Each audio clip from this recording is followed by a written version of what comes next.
Kali ini aku akan membahas tentang permainan hantu. Mungkin dari kalian pernah mengetahui beberapa permainan yang berhubungan dengan hal mistis atau roh. Dan dari kalian mungkin sudah pernah ada yang mencoba untuk memainkannya. Walaupun dari kalian belum tentu semuanya berhasil melakukannya. Karena tergantung dari nyali kalian sendiri. Salah satunya adalah papan Ouija.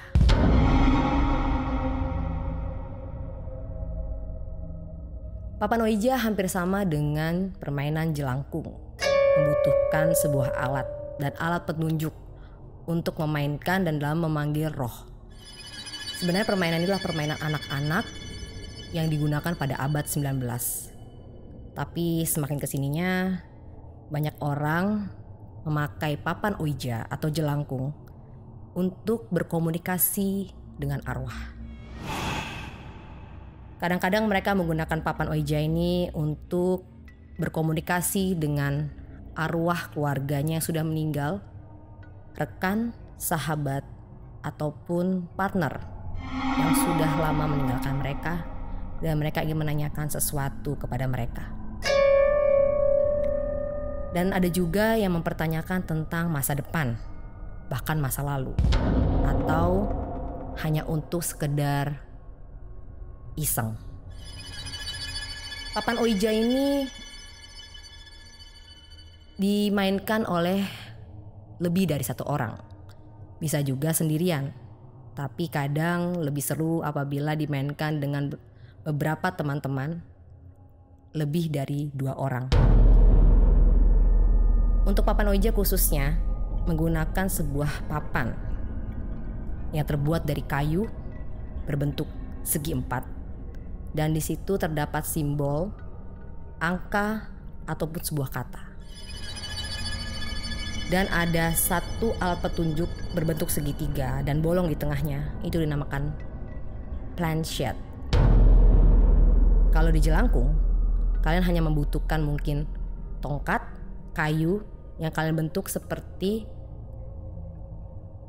tanda orang-orangan sawah yang kalian pakaikan batok kelapa di kepalanya. Lebih khusus lagi kita membahas tentang papan Ouija ini. Cara bermainnya sangat mudah.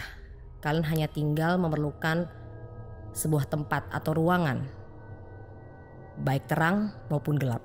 Kalian pun bisa bermain di waktu-waktu tertentu yang tidak membutuhkan spesifik dari jam, hari, ataupun bulan. Kalian menaruh kotak tersebut di tengah-tengah dan kalian mengelilinginya. Lalu kalian meletakkan tangan kalian atau jari kalian di atas planchette atau alat petunjuk yang berbentuk segitiga tadi. Lalu kalian mulailah berkomunikasi dengan membaca mantra ataupun berkata-kata seperti kalian sedang berbicara dengan orang biasa. Dan kalau kalian beruntung, mungkin planchette akan bergerak sendiri. Papan Ouija sering digunakan pada abad 19 zaman dahulu untuk pemanggilan arwah, pemanggilan rekan, pemanggilan sahabat yang sudah meninggal atau berkomunikasi tentang masa depan. Tapi ada juga negara yang melarang sangat keras untuk menggunakan papan Ouija karena membuat kesurupan massal setengah dari kotanya. Bahkan ada yang menggunakan papan Ouija sebagai alat untuk membunuh. Apakah kalian berani mencobanya? Lalu yang kedua ada namanya permainan Bloody Mary.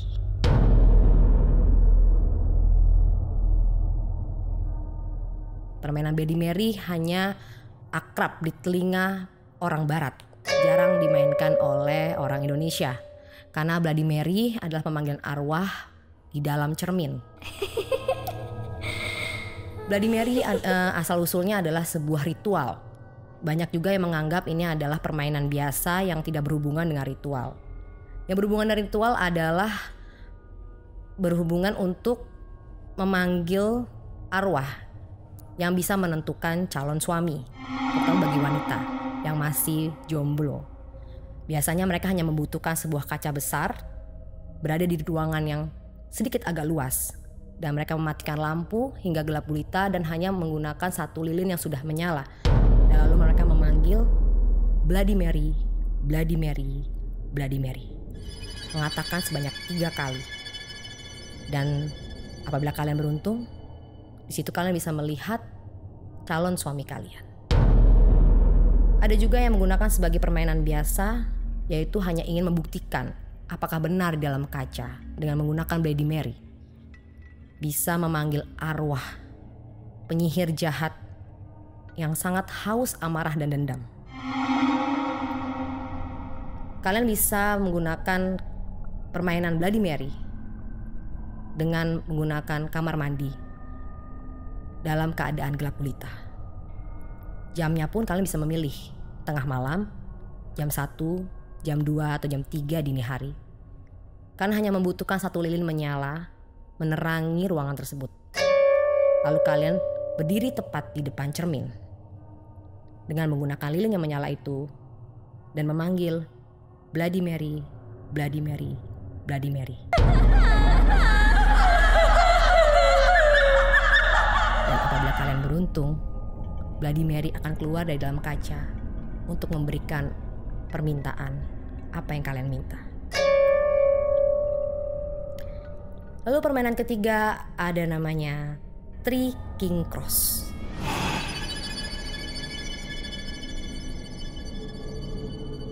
Permainan ini mungkin juga jarang didengar di Indonesia karena mungkin lebih tren di dunia barat. Three King Cross hanya membutuhkan sebuah ruangan yang gelap gulita, tidak ada satupun cahaya. Namun permainan ini cukup sulit karena membutuhkan jam-jam spesifik untuk memainkannya dan beberapa alat. Kalian hanya perlu menjajarkan sebuah kursi. Hanya butuh 3 kursi. Lalu 2 kursi di kiri kanannya kalian isi dengan kaca. Lalu jangan lupa untuk mengosongkan bagian tengah kursi.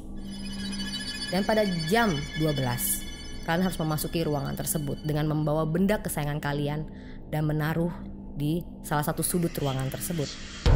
Lalu kalian harus pergi dari ruangan itu, menunggu hingga jam 1 dini hari. Lalu kalian kembali ke ruangan itu dan mengecek apakah benda kesayangan kalian masih ada di situ atau tidak. Apabila hilang, kalian harus mencari benda kesayangan kalian dan membawa kembali ke ruangan itu hingga jam 3 pagi.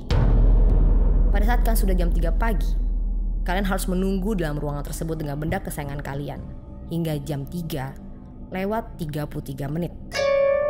Lalu kalian harus membawa satu lilin yang sudah menyala, berdiri di tengah bangku yang kosong, dan kalian melihat di antara kiri dan kanan cermin ada seorang arwah, sesosok arwah yang mungkin akan mengajak kalian untuk bercakap-cakap.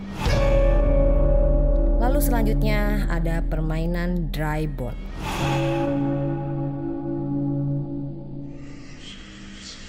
Dry bone juga dikenal mungkin di dunia barat dibanding di Indonesia. Dry bone adalah jenis permainan petak umpet dengan arwah. Memainkannya cukup dibilang agak spesifik, hampir sama dengan Three King Cross yang tadi.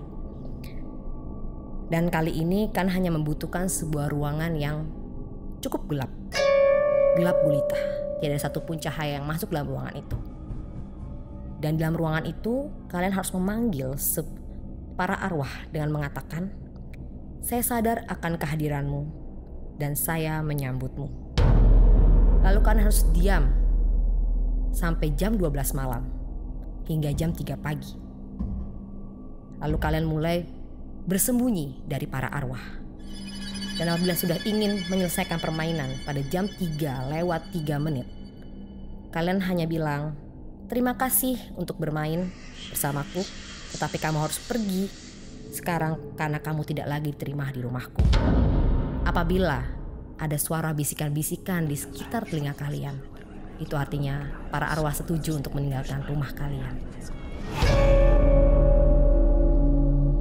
Lalu selanjutnya ada Kaku Rainbow. Ini adalah permainan hantu yang sangat fenomenal di Jepang. Ini adalah permainan yang sama dengan Drybone dan Tricking Cross, permainan petak umpet tapi menggunakan sebuah benda. Bendanya adalah sebuah benda boneka kain. Apabila kalian mempunyai boneka yang mempunyai isi di dalamnya, kalian bisa mengeluarkan isi dari boneka itu dan mengisinya dengan beras dan potongan kuku kalian. Lalu kalian harus menjahitnya kembali dengan benang merah. Benang yang berwarna merah tadi tidak boleh tersisa. Apabila menyisakan sedikit saja harus digulung kembali ke dalam bonekanya. Lalu kalian hanya memerlukan ember atau bathtub atau bak mandi yang berisikan air. Lalu kalian harus mencemplungkan boneka itu ke dalamnya. Jam 12 malam kalian harus mematikan semua lampu dan memastikan apakah masih ada boneka itu di situ. Apabila tidak ada, berarti permainan petak umpet sudah dimulai. Dan kalian harus mencari boneka itu sebelum subuh. Apabila kalian sudah menemukannya, kalian harus memasukkan garam ke dalam boneka itu. Dan apabila tidak bisa dan tidak sempat, kalian bisa cek nanti apa yang terjadi. Lalu selanjutnya ada Baby Blue. Baby Blue juga mungkin sangat asing di Indonesia karena tidak pernah dimainkan. Atau bagi kalian yang sudah pernah mencoba, boleh komen di bawah. Baby Blue adalah sebuah permainan yang bisa dibilang hampir sama kayak Bloody Mary. Kalian hanya membutuhkan ruangan gelap gulita dengan cermin di depan kalian. Lalu kalian menyiapkan 12 lilin yang menyala dan lilin itu harus berwarna hitam. Lalu kalian melakukan gerakan seperti menggendong bayi di depan cermin. Dan kalian cukup menimang-nimang seperti ini. Dan pastikan lilin tidak mati. Dan di situ kalian merasakan sebuah beban yang berat di tangan kalian. Berarti kalian sudah menggendong sebuah bayi arwah. Apabila sudah selesai, dan apabila tiba-tiba kalian mendengar suatu bisikan-bisikan dari dalam kaca ataupun di telinga kalian, segeralah buanglah apa yang ada di tangan kalian itu. Apabila tidak sempat, maka sebuah arwah akan menculik kalian masuk ke dalam cermin. Lalu selanjutnya ada Closet Game.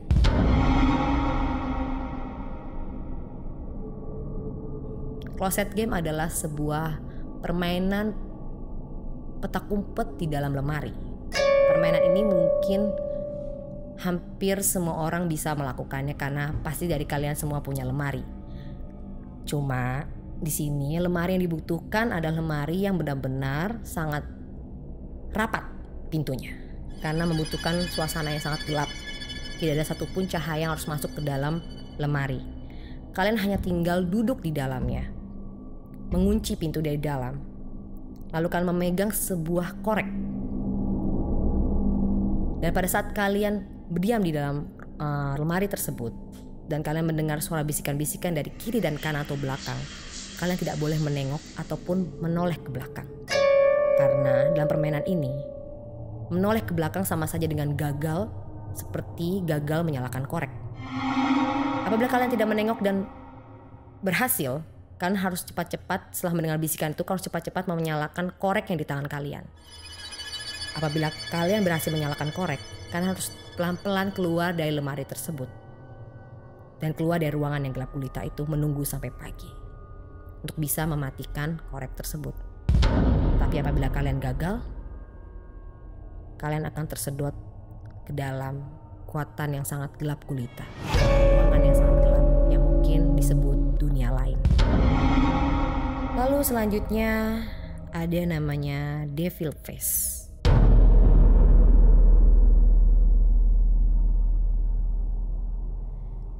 Devil Face ini hampir sama dengan permainan Bloody Mary. Hanya saja kalian membutuhkan sebuah benda seperti lilin yang berwarna merah. Kalian harus menyalakan lilin tersebut. Jumlahnya harus ganjil. Dan pada jam 12 malam kalian harus berdiam diri di ruangan yang gelap. Dan tepatnya selalu harus ada cermin di depan kalian. Kalian harus memandang wajah kalian sangat lama dan tidak boleh berpaling. Lalu di situ kalian bisa melihat ada sesuatu di dalam cermin yang mungkin menunjukkan muka orang lain ataupun arwah yang ada dalam cermin. Yang terakhir ada namanya elevator game.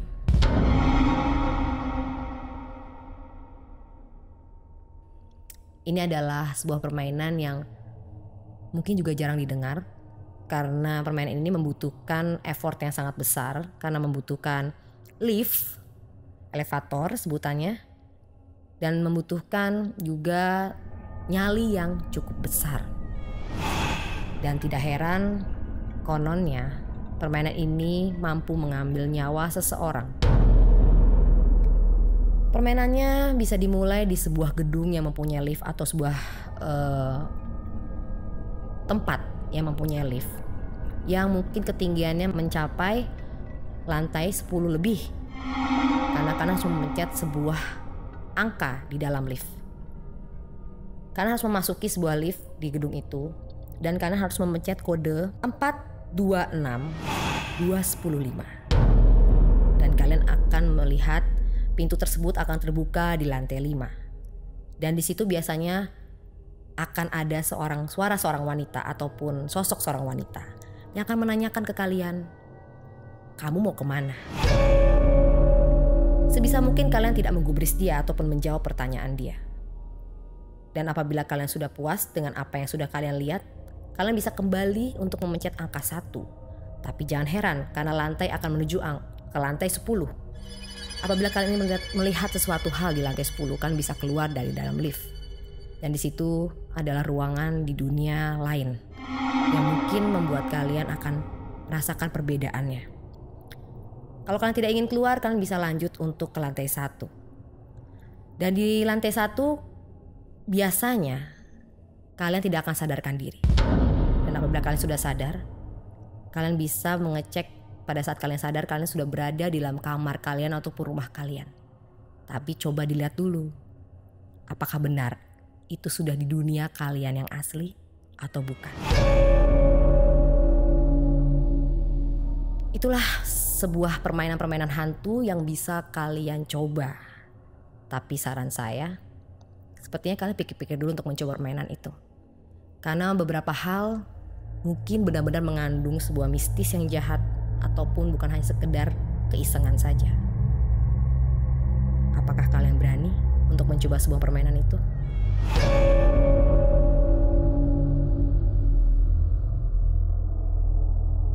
Hehehe